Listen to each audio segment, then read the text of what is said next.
You're going to choose one of the images I've placed on the screen. Each one will have its own video posted in order and labeled. This is for you if you chose the oak tree. Let's get into your 3 months. We're already a little bit into July. It's July 9th, and we have the Ice Queen. The cards are asking you to consider non action, ideas preserved. You see, she's sleeping there with an owl, symbolizing wisdom and intuition, seeing through, piercing through the dark, saying, look, in a sense, there's some things you've already done what you can do. Now you just need to wait and see how the story unfolds.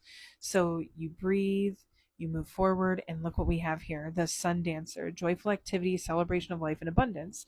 Because while some things are on hold, you're still living your life, doing all the things, some self care, some healing stuff. You've already put some things in motion that pay off before the month is over. The Sun Dancers is this beautiful sign. She is a statue coming to life. There is discomfort, you could imagine, in such a process, going from stone to coming to life. This is new life. This is joyful activity, but you must also accept that part of that new life and joyful activity is the shaking off of what once was, or sometimes being in that in between, and that is okay. August is a great time for planning. For some of you, it's also a great time for investments and taking risks as long as they're well planned out. We have the Chess Queen, trust and strategizing one step at a time. Great for planning, like I said, and also contemplating the themes of trust. Can I trust that even if I've always had to do everything by myself, that there is spirit, some sort of force that is working with me if I'm out there playing the game? The answer, in my experience, is yes. And you have the spirit whisperer with that divine guidance, higher knowing. Follow your inspiration. Follow your inspiration in August. It will be your breadcrumbs home.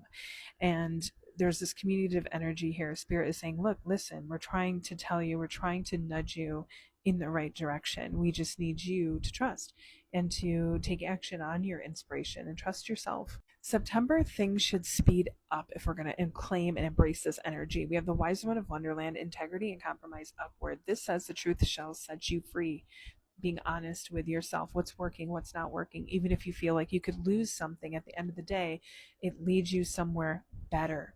Okay, you don't have to compromise your needs. When we talk about compromise, like in relationships or groups of people, that can be a beautiful, wonderful thing, but we don't compromise ourselves to the point where we're in some sort of limbo or danger, or where it's lacking integrity. Integrous partnerships are a focus that month. And then we have the Fire Prince, optimism and taking action. There is this surge of inspiration and movement, especially the second half, so like September 13th and on. And you want to embrace that. A lot of you will be starting some new endeavors, or whether that's could be work, educational programs, or project, or even even businesses, or having like a partner in a project too, because there's something about going for partnerships that have integrity and leaving those behind that don't anymore, whether that's a workplace or some other situation. Save this and see how that plays out. Claim it in your own way, whatever resonates. I like to think that as we claim it for ourselves, we claim it for everyone in the group. And it's a beautiful, positive energy that can't be stopped. And it's a healing energy. And I am sending peace and gratitude on the winds.